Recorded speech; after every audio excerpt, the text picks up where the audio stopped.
Everything is Fine by Great 78.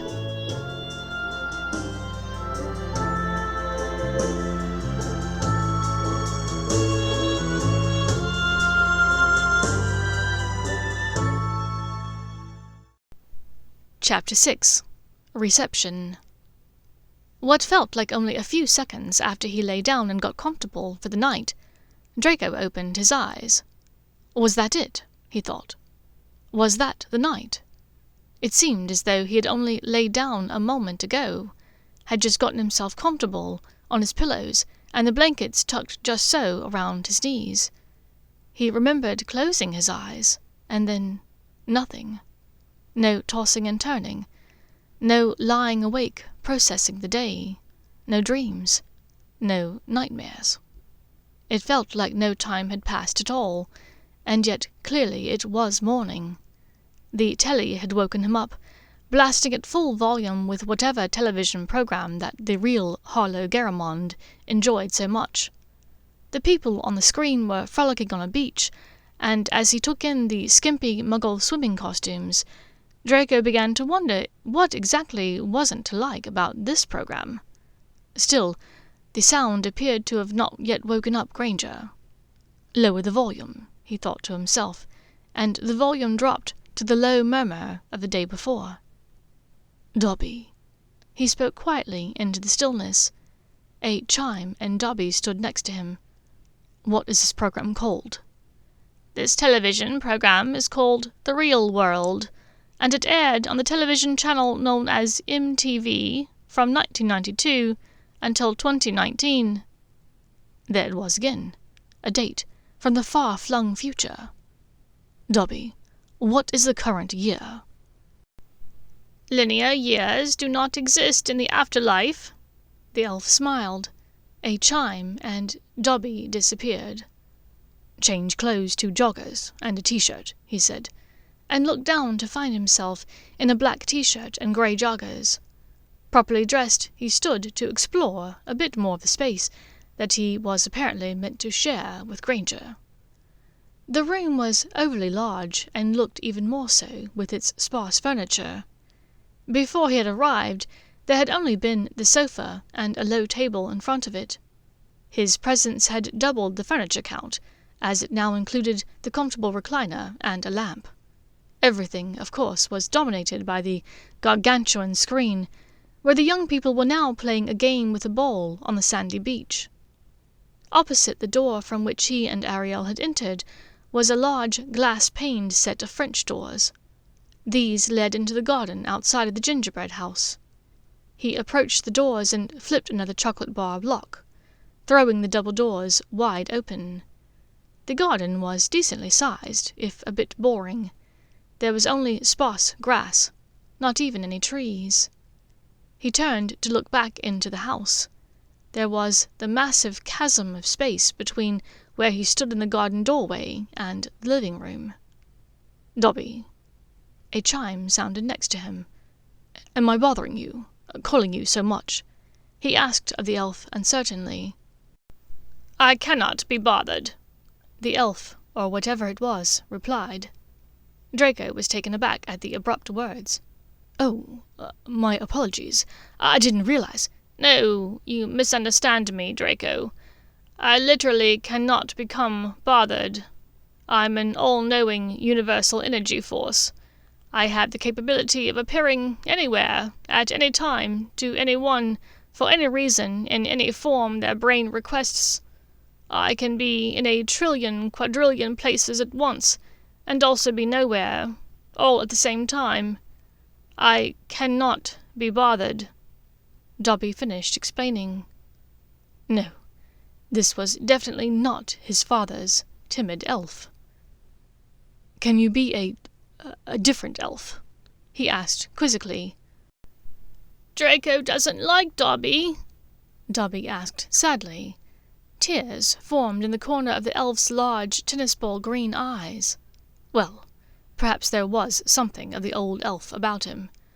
Draco backpedaled quickly with a general sense of horror. No, it isn't that. It's just, I thought you might like to be something different. A chime, and Dobby's clothes changed from a red jumper and socks to a tiny pair of denim coveralls and a plaid shirt. "Do you prefer this?" "It isn't what I prefer," Draco began, then gave up, throwing his hands in the air. "Never mind. Wear whatever you'd like, all right? I was only wondering, would it be any kind of problem if we had a table and some chairs here? Somewhere to sit and eat, perhaps?" Instantly, a massive, dark wood dining-room table settled itself between him and the sofa. It was surrounded by 16 oversized dining chairs, all ornately carved ebony wood in a Gothic revival style. It looked horribly out of place in the brightly lit, cozy living space. Apparently, Draco could only conjure from his brain the type of imposing and overly formal dining table and chairs that they'd had in Malfoy Manor. Granger appeared in the entrance to the corridor, in muggle jeans and a soft yellow jumper. "Are you redecorating?" she asked, with a barely concealed laugh, taking in the sight of the furniture fit for the castle of a reclusive, evil sorcerer. He chuckled and shook his head in resignation. "I'm afraid I know nothing about styles of furniture. I asked for a table and some chairs, so that we might have a place to sit and eat or work, and this is apparently what my psyche came up with." "And what time exactly is Queen Victoria coming over for tea?" she joked. "Only so I can be properly dressed." "Hilarious, Granger. Can you help me? I was only thinking of a normal-sized table and a few chairs, I promise." Granger turned to Dobby. "May I have a small dining table, please? Only large enough to seat 6, and 6 chairs. You can take this back." She gestured at the ornate monstrosity. The imposing set disappeared, and in its place a simple shaker-style wooden table and 6 chairs appeared. "Bravo," Draco said with a smile. "How about breakfast? I was thinking that perhaps it might taste better sitting at a table with someone else to talk to. Full English. Tea or coffee?" "Full English," she agreed. "Coffee with a splash of milk and sugar, please." "I'll have the same," Draco said, and with a chime, breakfast was served, and Dobby was gone. "I have to say, this being without magic thing has not been so bad, so far." They sat and began serving themselves from the platters in front of them. As they ate, they discussed all manner of things. The timeline, the town, what Dobby had told them from the night before. For 2 people who had once fought on opposite sides of a war, they found the conversation surprisingly easy. Even more surprising was the fact that, when accompanied by conversation, one didn't notice exactly how tasteless the food was. Near the end of the meal, Granger commented how the bacon almost tasted like bacon, albeit more like turkey bacon. "Is that a thing?" Draco wrinkled his nose in disgust at the very idea. Granger laughed. "Yes, it's a thing. Not always a very good thing, though." He nodded, buttering a bit of toast and then swiping it through the yellow egg yolk on his plate. "I can almost imagine that this tastes like egg," he smiled. "Wonders never cease," Granger agreed with a surprised nod. After breakfast, they decided to walk into the town. One of the other townspeople was organizing a group roller skate. Granger was excited. As a child, she'd spent many afternoons skating in her neighborhood. Draco had never skated, but it did not matter. They were assured that they would not be injured, no matter how many times they fell, which for him turned out to be quite a lot. At one point, he lost his balance and reached out for the closest thing to grab, with which to regain it. It turned out to be her hand, which gripped him back out of instinct. Once he had regained his balance, his dignity, and his good senses, he carefully released her fingers. "Sorry, Granger," he said sheepishly, looking down at her hand. Her teeth clenched. "Afraid of touching a spudflood, Malfoy?" Despite her annoyance, the absurdity of the word made her huff out an angry laugh. His eyes met hers fiercely, and he forced out, Of course not, Granger. I just assumed you didn't want. But she was already skating away, catching up with an elderly grandfather who had the group laughing earlier with funny stories about skating with his grandchildren before he died. When they finished, many of the skaters enthusiastically discussed where they would eat for lunch, and several set off for a diner called "If you don't eat your meat, you can still have pudding, as long as it's banana." Draco looked at Granger, hopefully, as she organized the skates that everyone had discarded in a large jumble. "Do you think they actually have meat?" "They actually do. There's meatloaf, hamburgers, and pork chops." Despite the fact that he did not need to eat, his mouth was watering at the very thought. "Sounds delicious. Let's go." "It all tastes a bit like banana, though. I believe it's mashed up and mixed in with the burgers and meatloaf, and they baste the pork chops in banana juice," she answered. "Fuck! What is wrong with these people?" he moaned. "I will say, though, their banana pudding is spectacular," she said, as she finished straightening the last of the skates. "Why did you organize the skates back into pairs? Wouldn't the helper be able to do that instantly?" he asked. She blushed. "Sorry, old habit, I suppose. It's difficult to see a mess and not wish to clean it up, you know?" Draco, to whom this had never happened, nodded sagely. "Well, is there anywhere else we can go where we won't be assaulted by the taste and texture of a banana?" "Yes." In her temporary euphoria at remembering such a place, Granger reached out to grab his fingers. He let her, marveling at her easy manner. She let go quickly, seemingly surprised both at her own boldness and at his acceptance of the action. There is a place. It's just down this way. They sell ramen and wonton soups. It still has banana in the wonton, but if you drowned it in enough soy sauce, you can hardly taste it." "Well, when it receives that kind of glowing review, how can I say no?" Draco joked. He pointed one elbow towards her, taking her hand and placing it hesitantly, questioningly, in the crook of his arm. "Lead the way, Granger." Her quick blush didn't escape his notice as their fingers touched, and she pulled him towards the restaurant in question. A minute later they had reached their destination. It appeared to be a combination Asian eatery and hip-hop club called Plantain in the Membrane. The man named Gene Wilder was behind the counter, ready to take their orders. He was wearing a pair of muggle headphones with only one ear covered. "Take your order, folks?" he asked brusquely.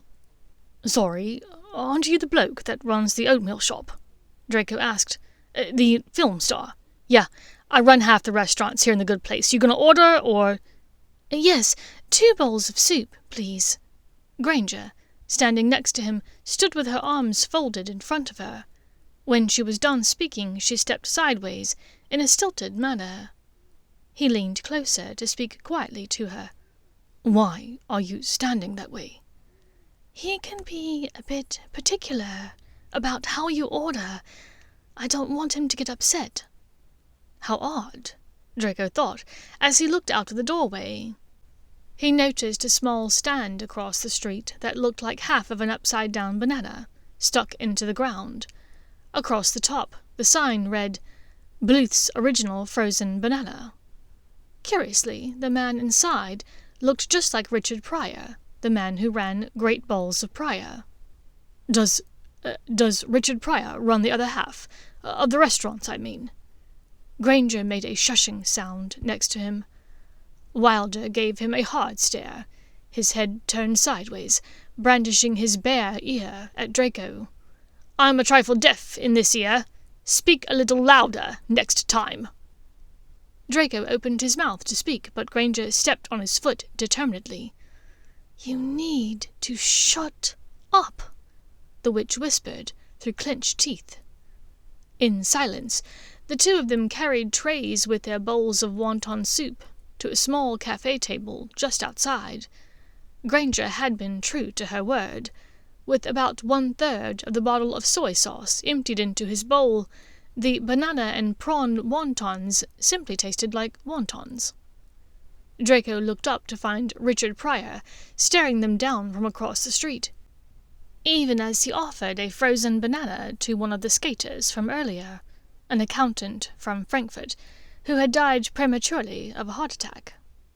Draco chanced to glance behind them at Gene Wilder, who seemed to be mixing songs with one hand on a DJ turntable and mixing ramen in a bowl with the other.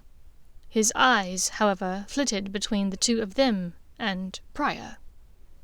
"So, why did we need to be so quiet back there, in line for the soup?" he asked in confusion. Granger sighed. "I don't really know precisely, but I've heard whispers in the square. Others have talked about how he's banned people from this restaurant for talking too much in line. He doesn't seem to have an issue with talking in his other restaurants, only this one. And seeing as it is my favorite restaurant, I don't relish the idea of getting on his bad side." Draco shook his head in mild exasperation. This place had so many oddities and rules. He supposed it was just a trade-off for the good bits. He leaned back in his chair in the bright sunshine. A soft breeze played off Granger's copious chocolate curls, and her warm copper eyes danced with laughter, whilst he told her his version of their skating adventures. It occurred to him with a tiny jolt that this moment, here in the sunshine with a pretty woman, laughing about their adventures together, was definitely one of those good bits. When they reached their saccharine cottage, they were surprised to find an envelope stuck into the door jamb, just above the lemon sherbet doorknob. With the knowing and discerning eye of the well-heeled, Draco recognized the poshness of the item. The thick weight of the creamy, double-enveloped invitation, trimmed in gold-leaf foil, practically screamed money. Granger opened the envelope as they stepped inside. "Interesting," she said. "It appears that we are invited to a reception this evening." "Oh, it's going to be that ostentatious Tudor estate up the street." She wrinkled her nose slightly at the thought of the place. "What? The idea of living in posh luxury is so abhorrent to the fair-minded Hermione Granger." Draco smirked. "Tell me you wouldn't rather be there than here watching these idiots doing— What are they doing, Granger?" He gestured at the large television screen over them. It looks like they're officiating at a mass wedding," she said uncertainly. "Why would anyone in their right mind want to participate in a mass wedding?" Draco's brow furrowed. "Malfoy, don't try to make sense of this program. It's all a load of tosh. They're just trying to create a drama. It doesn't help that every episode seems to feature a different set of people. Although now that I look at them, I believe I've seen these folks before. Oh yes, there was a session in a hot tub." Draco turned to look back at her, surprised to find her pink in the face. He lifted one eyebrow. "Granger, is this program just about people having tawdry sex?" "No. Sometimes they scream at each other about racial issues or chores." "Delightful," Draco said sarcastically. "Well, I for one plan to go tonight. Perhaps I can make friends with whoever lives in that house, and I can become their soulmate and move in there." Granger narrowed her eyes playfully. "You mean you would give up staying here with me and enjoying the grandeur and sumptuousness of this 3-room gingerbread house? You'd go live in a mansion with a complete stranger?" "I'm not fussed, Granger. You and I can still be soulmates. Perhaps you'll hit it off with the mansion owner too. We can all be soulmates together. I believe it's called a triad," Draco said knowledgeably. Granger stared at him in disbelief. "Son of a bitch! Just when I think I have your stuffy, pure-blood properness figured out, you reveal the fact that you know what a triad is." "Please." Draco waved a hand dismissively. "There were at least 2 triads going on that I knew of at Hogwarts when we were there. Didn't you wonder why Oliver Wood was always so spun up?" Her mouth had fallen open in a perfect circle now. He laughed at her delightful innocence. "With whom?" "Granger. I'm surprised at you. Do I look like a chin-wagging gossip?" Draco said in mock innocence. "Malfoy, tell me now, or I shall assume that you are part of this triad," said the witch, raising one eyebrow and crossing her arms knowingly. "Who's to say I wasn't?" Draco asked rakishly. Her mouth, if possible, opened even further. "I'm only joking, Granger. Nothing wrong with blokes, they're just not my thing. You know, in a romantic or sexual way," he explained. "All right, if you must know, it was Roger Davies and Margaret Betchley." "Holy shit! You are fucking kidding me!" Granger sank down onto the sofa in shock. "No, not kidding. I think it started at the end of Wood's 7th year," he provided. "How does one even start a triad?" mused Granger. Draco looked at her with amused interest. "Are you asking rhetorically, or are you looking for instructions? Shall I fetch our favourite elf?" At her look of horror, he was quick to throw up his hands, palms out in front of her. "No! No, I did not mean like that. Fuck, Granger, I only meant for information on starting a triad." He buried his face in his hands in embarrassment. Granger laughed so hard that tears threatened to stream from her eyes. "My Jim, Draco, you should see how red your face is." He looked up then, taking in the witch, who was still giggling in mild hysteria on the sofa. "You've never called me Draco before," he said in wonder. I haven't. Really?" At the bewildered shake of his head, she said, "Oh, well, I think I've called you that to other people. I'm sorry. I know I've always referred to you as Malfoy to your face." "It's all right, Granger," he murmured, still in a bit of shock. She had talked about him with other people. The Cornish pixies in his mind were suddenly clamouring to know details, but he clamped his mouth shut. The general feeling in the room seemed slightly more on edge now, and Granger stood up to excuse herself to her room to read. The party was not for several hours yet, and getting ready would only take them a few minutes at most. Draco was feeling a bit nervous. He'd fallen asleep for a little while, waking up to an argument on the giant screen. To his ears, it seemed to be a continuation of an earlier argument, although with entirely different people. He looked down the short corridor, where Hermione's bedroom door was slightly ajar. "Don't you mean Granger?" The pixies interrogated him. Of course he meant Granger. Don't be daft, he thought to himself. He looked at his watch. He was surprised that nearly 3 hours had passed whilst he'd been asleep. It was 5 o'clock, 2 hours until the party. "Dobby," whispered Draco into the still, near silence of the living room. Draco hoped the voices from the television were masking what he was about to ask of the elf. A chime, and then Dobby was standing next to his chair. Draco checked one last time to ensure that Hermione had not come out of her room. Then he turned back to the elf. How confidential are your services?" "What kind of pornography would you like to watch, Draco?" The diminutive elf flourished one spindly arm, and a floating screen appeared, with multitudinous descriptive categories listed. "Shh! Keep your fucking voice down! Put that away! I'm not interested in that," Draco insisted, despite the fact that his eyes were perusing the categories, causing them to scroll upwards slowly. With effort, he tore his eyes away and focused on Dobby's inquisitive face. "No, I'm serious. Put it away before she comes out here." Dobby lowered his hand, and the tiny screen disappeared. "No, I'm asking because—" He stopped in embarrassment, and looked up to check over his shoulder, to confirm that Granger had not appeared. "I was in the toilet earlier today. Just checking to see what sorts of supplies that Harlow has in there. I have some questions for you.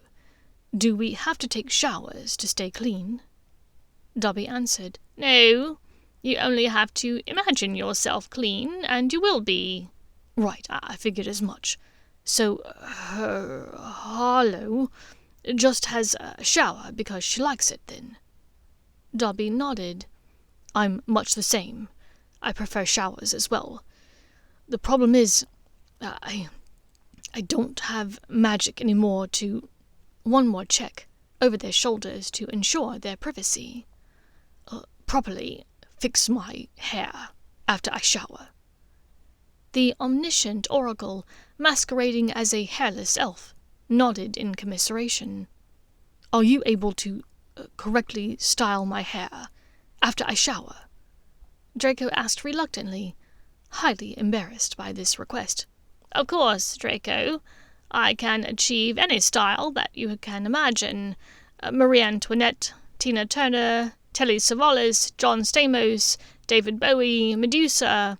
Anything you can dream, I can do." Draco looked at him in frantic confusion.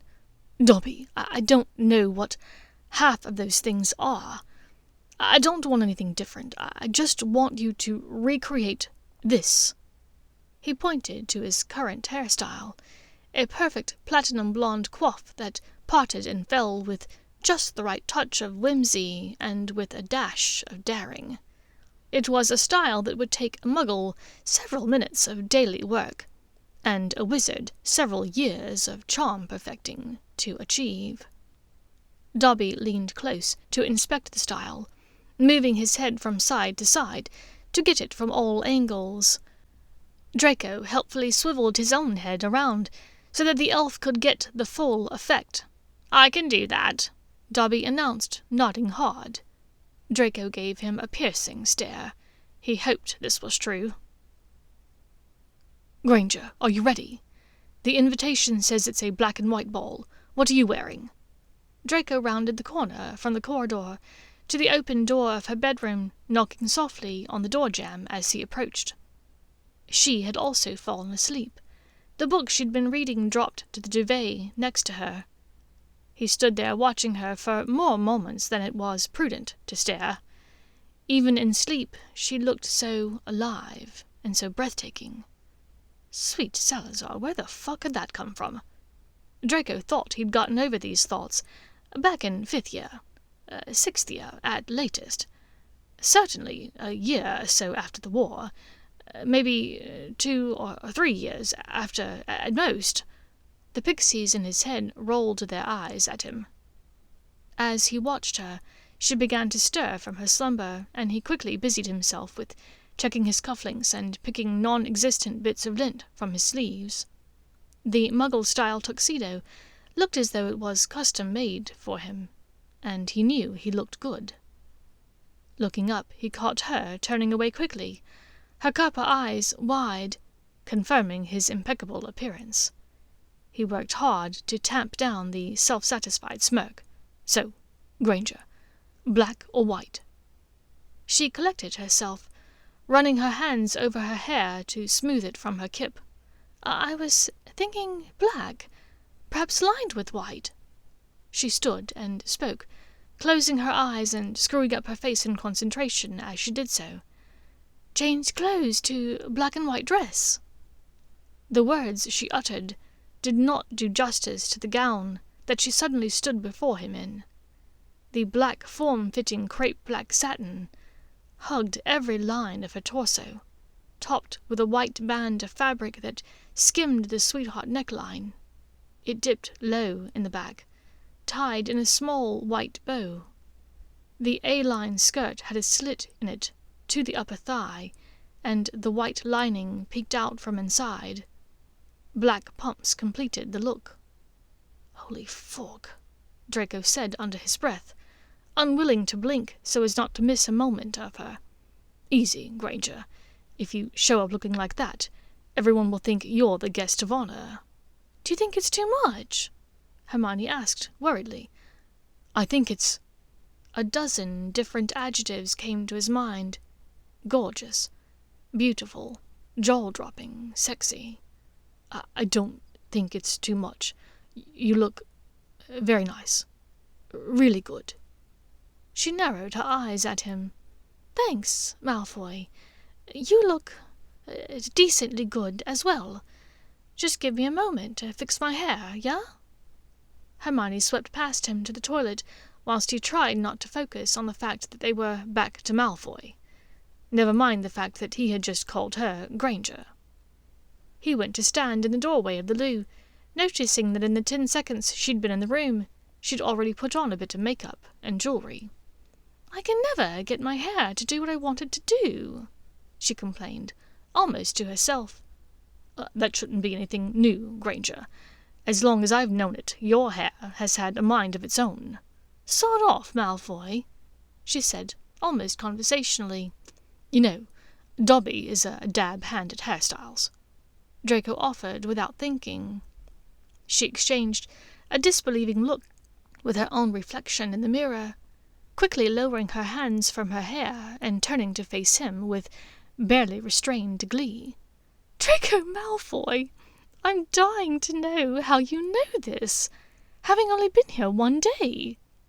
He blushed and rolled his eyes, realizing his inadvertent confession. Stuff it, Granger. You aren't dying to know. You're already dead. Touché! She smiled at him, turning back to smile at herself in the mirror. I'll leave you to it. I'm going to have a drink before we go. Draco chuckled, turning away.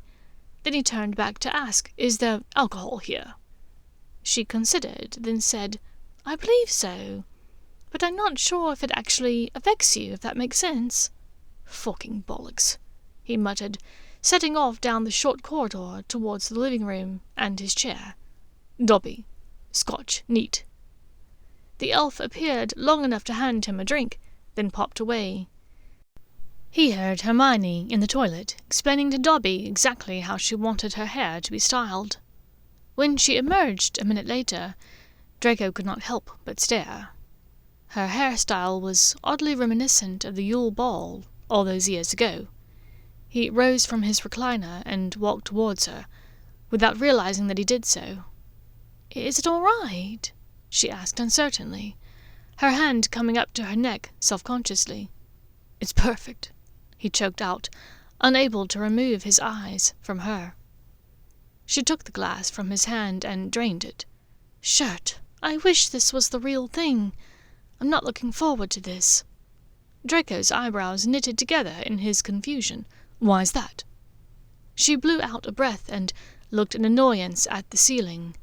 Are you forgetting? I'm Harlow Garamond, vegetarian occultist socialite who's obsessed with image and celebrity. She stamped her foot in its satin pump to make her point. Right, Draco said. He came closer to her, hoping that he wouldn't scare her away with his proximity. He placed his hands lightly upon her upper arms and squeezed, ever so gently. How's this? I'll introduce us and do most of the talking. If anyone remarks on it, I'll explain that you're not much on small talk. We'll stay together the entire night, all right? She tilted her head as though looking at him through new eyes. You do that, Draco? At the sound of his given name, the Cornish pixies began leaping and dancing for joy around a hastily erected maypole. Of course. He smiled down at her. Even if the Tudor-style home had been a mile away, instead of 3 doors down, they still would have been able to find it easily. It was lit up like a lighthouse in the night sky, a beacon to everyone in the town. As they entered, both of their eyes were wide at the sheer level of gaudy and ostentatious affluence on display. Massive chandeliers hung one after the other, emphasizing the size of the room.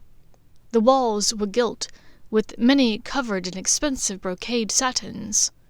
All of the furniture looked lavishly hand-carved. Even Draco, no stranger to ridiculous displays of ostentatious wealth, could do nothing but look around with faint distaste at the grandiosity of it all. Draco cleared his throat in a judgmental fashion. Well, this place certainly exudes a sense of... New money? Hermione finished, with a wry twist of her lips. Precisely, Draco answered, and their eyes met, daring each other to laugh. Is this not what the manor looked like in better days? You know, before Voldemort redecorated. Draco gave in to the laughter, then composed himself to answer. Narcissa Malfoy would have sooner run naked through the streets of Diagon Alley than have an indoor pool and a tiger fur sofa in the same room, Granger, he said, surreptitiously gesturing to the room to their right. Godric's ghost, that's ghastly, she said, her nose wrinkling involuntarily. But look, the host got Jean and Richard to serve the food. I wonder if it's all banana-flavored. It's not, said the familiar voice of Ariel, who appeared directly behind them in the doorway of the home. All of the restaurants are closed tonight because everyone in the town is here. The host requested a different menu, so we decided to accommodate the request. Therefore, all of the food will be what the host requested. At this, the beautiful woman gave a sad little smile to Hermione. My apologies, Harlow. Most of the food here tonight will not work for a vegetarian diet, I'm afraid. But I believe the host agreed to a nice carrot and raisin salad as one of the side dishes. So I'm certain that there's something for you here that meets your dietary preferences. I'm certain, Hermione said weakly, then raised her hand in farewell as Ariel began circulating in the room, greeting the other townspeople. Hermione turned to Draco. Fucking shirt! Draco! I can't tell you how much I love meat. Steak, chops, ribs, lobster, anything. If what she's saying is true, everything served here tonight is going to taste exactly as it should, and I won't be able to stand it. Granger, pull yourself together. We'll figure this out. You can take a plate into an empty room. Excuse yourself or something. If anyone says anything, you're just holding the plate for me. She rolled her eyes at him, but said nothing. This worked for a time. Each time Hermione saw Ariel, she simply handed her plate to Draco. After a while, he realized that he looked like a complete glutton, holding 3 plates filled with nothing but meat. I'm sorry, Hermione apologized. I just found the prime rib station, and bloody hell.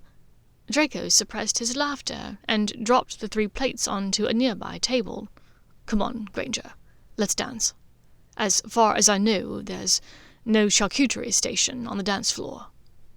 They stepped into the crowd and began dancing together, easily, as though they had danced together for years. Draco wondered how much of that synchronicity was the two of them, and how much of this was the good place intervening. As he looked around, he noticed that every other couple was perfectly in step as well. After a moment, she relaxed a bit, and he pulled her closer, by degrees. He could just smell a lovely floral scent from her hair, and he took in a deep breath, his chest swelling. He felt her suddenly against his chest and held that breath, waiting. After a moment of uncertainty, she stepped even closer to him, her sigh ghosting across his neck. They danced close like that for several minutes, occasionally catching each other's eyes as they spun around the dance floor. It was the lightest and happiest that Draco had felt in a long time, possibly ever.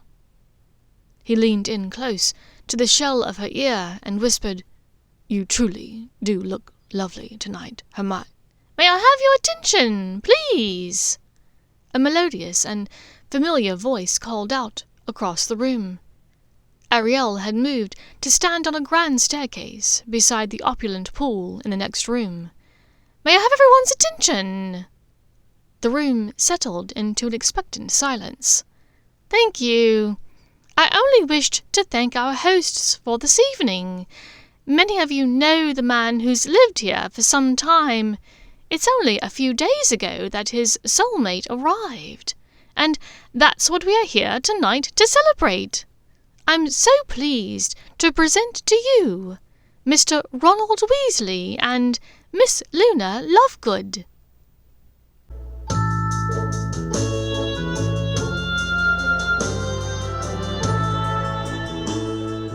Thank you for listening to Everything is Fine by Great 78.